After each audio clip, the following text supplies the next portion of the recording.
I'll be showing you the 200K per month hiring process. This is exactly how you find and train a six figures A player team. This is the process that I've used to place reps into a 200K per month company. This system can be leveraged by you without requiring tons of micromanagement on your end. It's the exact system that allows you to scale because it performs just based on the people. It performs because you're going to be having an A player sales team that's not going to be burning through your leads and actually going to be implementing on everything that you tell the team to implement on. So I'll give you the 3 steps on how you can create a talent acquisition system that will allow you to scale to 30K, 50K, 100K, and 200K per month sustainably. Because scaling to 100, 200K per month becomes easy when you have the right people working for you. And this is the thing that you have to understand. If you don't understand this one thing, you will struggle. It's a thing that I didn't understand, right? I used to burn through reps. I would get reps off Facebook. I would get them through different Facebook groups.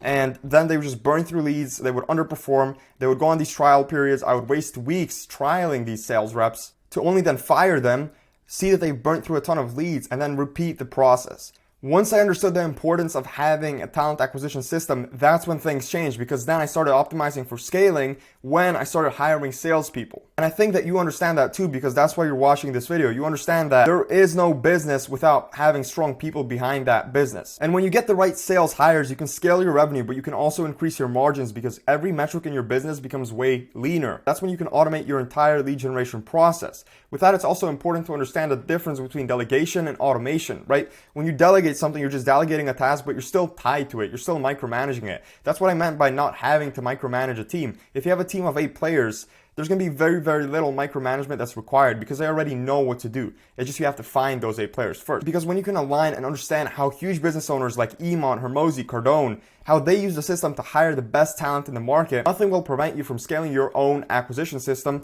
And then it's very easy for you to hit the 6-figure mark. Here's exactly what Alex Hermosi had to say about talent acquisition in his business. Here he's talking about acquiring talent.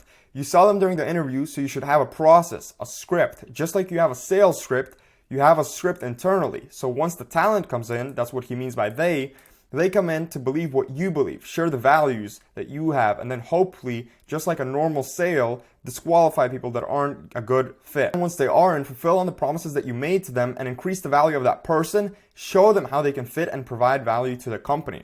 Again, he's specifically talking about talent acquisition. Now, before you can actually start using Hermosi's framework to scale to 100K a month, you need to understand your level. What level are you actually at right now? Are you at 0 to 10K a month, right? If you're at this level, get a VA to help you automate some acquisition tasks like sending personalized messages to a new audience or doing outbound or engaging with your new audience. That's what this means, right? I made a more in-depth video on how you can land A-player virtual assistants. You can check it out on my channel. If you're at 10 to 30K a month, get the first setter, right? Get your first setter so you can get out of your DMs and start focusing on client success, on the sales calls, and also driving traffic with content and ads. If you're at 30 to 50K a month, get your first closer. Get yourself out of the sales process. Get yourself out of selling, right? And spend less time on that. Spend less time taking the front end calls. You can still take the back end sales calls and focus on your client success. Focus on scaling that so that's scalable. Focus on your content as well here. If you're at 50K per month plus, depends on your situation, but this is where you start growing the team. This is where you start expanding the entire sales team. Multiple setters and maybe multiple closers, depending on your situation. Guys, this is literally how you optimize your entire sales team to be able to scale to 100K per month and beyond that. But before you can do that, you need to understand, where do you actually find these A players? Where do you get these A players, these top sales reps in the market? And how do you find them? Are they just waiting for you somewhere? Number one, I will say that you need to go to sales trainers. These are trainers who charge their students, right, the sales reps, for training and placement. What happens with these ones, especially if they're between 5K, 20K, like they're on the smaller side in terms of followers and branding, they will have a ton of students coming to them because they might be running ads and whatever, but they won't have enough businesses coming to them looking for closers, right? So these guys will be more than happy to place people into your business. Here's an example of one I found on Twitter. Now, number two, you go to Facebook sales groups. They're very easy to find. Now, before you click off this video, because you already tried posting in groups and it didn't work for you, you got bad sales reps or whatever happened, you need to understand that the number one thing that stands out in groups to good sales reps, right? What determines if you're going to get either good sales reps or poor sales reps is the quality of your post. So go back and reflect to your post. Did it have all the details that a good sales reps would be looking for? Or did your post just not create any interest in the top sales reps in the market because it looked like you run a scam company or the entire opportunity is a scam, right? This is what your sales post should look like. You need to have an offer overview, your role, schedule, on-track earnings, OTE, right? Core offer. What do you actually offer to the market? Right? What is the person going to be selling? These are the thoughts that run through sales reps' minds when they're applying to jobs. They think if it's even worth their time to apply to. right? The sales channels, where is the person going to be selling? Commission structure, stats. What is the actual stats right now on your offer? Are you still closing for yourself? What are your stats on your offer? They need to know this information, especially the good sales reps, in order for them to spend time actually applying to your job, right?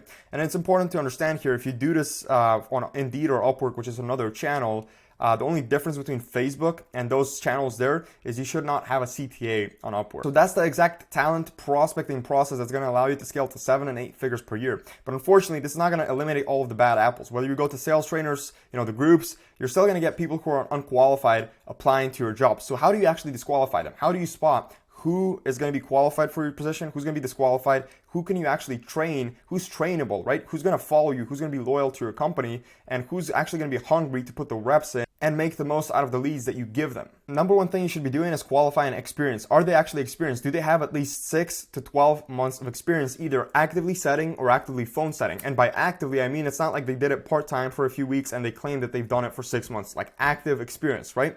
The way you qualify this is through application plus Loom. And if you hire from a sales trainer, they can basically solve for this by explaining that sales rep experience. So here's the actual form. You need to know some basic information. So what is their name, right? Email, everything. Phone number, what is your age, where are you currently based, what is your time zone? You need to know if they're actually able and capable to realistically work in your time zone, right? If you're somewhere in Australia, you might not be able to hire someone from the US because there's going to be a lot of friction in that process. Do you have experience appointment setting? Do you have experience closing? This form specifically is for appointment setting. How much appointment setting experience do you have? What offers have you worked on? They need to give you direct examples. This is how you qualify experience. What's the most commission you've earned as a setter? This is how you know if they actually made any money as a setter, because if they didn't, that means they didn't really have enough experience. Elaborate on your previous experiences. When can you start? Here you're looking for urgency. If they give you a start date 2-3 weeks out, they might not be the best fit unless they're currently working in a position that they're planning on leaving. And if they plan on leaving a position, you need to ask them why, right? And that's exactly kind of what this Loom does, because it asks them the most important questions. Have you ever said before, what is your first language? What is your sales philosophy? This is where you can basically disqualify everyone, right? Depending on their answer here, you can understand, do they actually know what they're talking about, or are they just rambling on about some random things here? When did this philosophy backfire? Very important question, because if someone can understand when they had mistakes, right, that's when they're going to understand how they can actually improve. But the other important thing here is the English test, right? So they need to be able to have good English. You should be looking for 90% scores plus, right? If they have a 90% or above, it means they're basically almost like a native English speaker. Now we move on to the critical thinking test. This one I feel like is probably the most important thing, the most important test here at least, because this is exactly what tests the person's comprehension and competence and their speed of learning, right? You cannot take on someone that has 10 years of experience, but their speed of learning is very slow. Why? Because if you take them on, and let's say they were working in a different industry for 10 years, you take them on into your business, which is a new industry for them, they're not going to be able to adapt fast enough. And what's going to happen because of that is they're going to burn through tons of your leads until they actually learn and understand exactly what you're trying to get from them. So this is a public test, completely free. Get them to send you their IQ score, right? And it sounds funny, but this works. And I've seen a correlation directly with sales reps who underperform. And ideally, you should be looking for people scoring above 110, right? Those are going to be the people who are a little bit above average. They can implement things really quickly. So here we already covered qualifying competence with the IQ challenge as well as the English test. Now the thing you need to qualify, and this is the second most important thing near confidence, and sometimes it could even be more important, right? Because someone who's hungry, they will learn. You need to understand that if you do not have hungry people coming into your business, they're going to have no interest in actually doing their best in your business. They're going to have no personal interest, which matters, to actually do the best they possibly can in your business, which in turn is going to make your business perform better. So you need to know why they're hungry to win. What is that why for them? People who are hungry will make the best talent because they're always looking for growth. To get the best in the market, your opportunity needs to offer that growth as well, right? Whether it's bonuses or better career growth, right? Maybe you have bonuses for every few sales they make, they get a new bonus, a new commission incentive. Or they have a career growth opportunity if they perform well in your business, if they're the best of the best in your business. This is exactly what hungry sales reps are looking for. Being able to become a team lead, a sales manager, or a closer from a setter. But just hiring someone and qualifying them will only go so far if you cannot onboard them and train them up to be the best they can possibly be in your company, right? So that's why you need to have a training process, a systemized training process in place. How do you train your setters on your offer, right? Have an offer explanation video exactly on what you do, how you help people, how do you actually deliver the service, what are you doing to help your target avatar? How is it contributing to society, right? You can go broad with that because they need to understand, and they need to understand your mission so that they're following that same mission. They need to know why they help people, and that way they're going to be able to strive to help those people. Get the sales reps to familiarize themselves with what you're actually doing by watching through your audience-focused content. By this I mean, if you have a YouTube channel where you're directing content at an audience, at your target avatar, have the sales reps watch through some of those videos. They need to understand how you communicate with your market. They need to understand what your market finds valuable in. It's also how they get attracted to your mission long term, right? That's how you get those loyal people who will trust you and you can trust them back, who will stick to you no matter what. And once they are familiar with your company, you need to provide them with training. So first you need to give them general training. If you don't have any setter training, I created a 2-hour setter training A to Z on my channel as well. You can send this to your setters, right?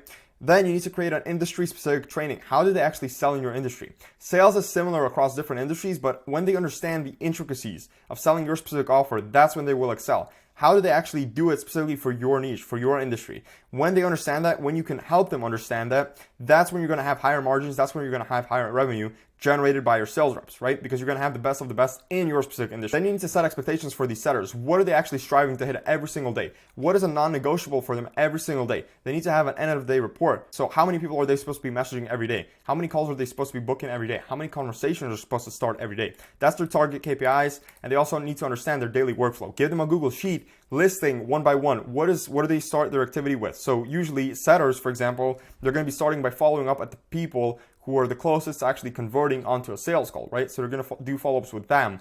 Then they're going to follow up with the people in the conversations. Then they're going to only then move on to the new conversation. Also provide call recordings to closers, setter conversations, phone call recordings if you're hiring phone setters, at least 5 examples if possible, so that the setter or the closer has a frame of reference of how they are actually supposed to sell, how they're supposed to sound on the phone, or how they're supposed to look like when they're texting people in the conversation. Then you have to give them a script or a framework that you follow yourself for setting and sales, right? So they need a reference point for how they're supposed to operate in your business when they're selling for your business. They need that frame of reference. That's exactly when you can double qualify them by doing a role play conversation with them before you actually onboard them onto the team. So you're going to role play DM setting on any platform that you're on. If you're on Messenger, WhatsApp, that's where you're going to role play a DM conversation with them. Same thing with phone setting. You're going to give them that sales script or that framework, and you're going to test their phone setting skills specifically when it comes to talking to your customer avatar. You're going to pretend to be the customer avatar that you talk with, and you're going to see how they perform. Same thing with closers, right?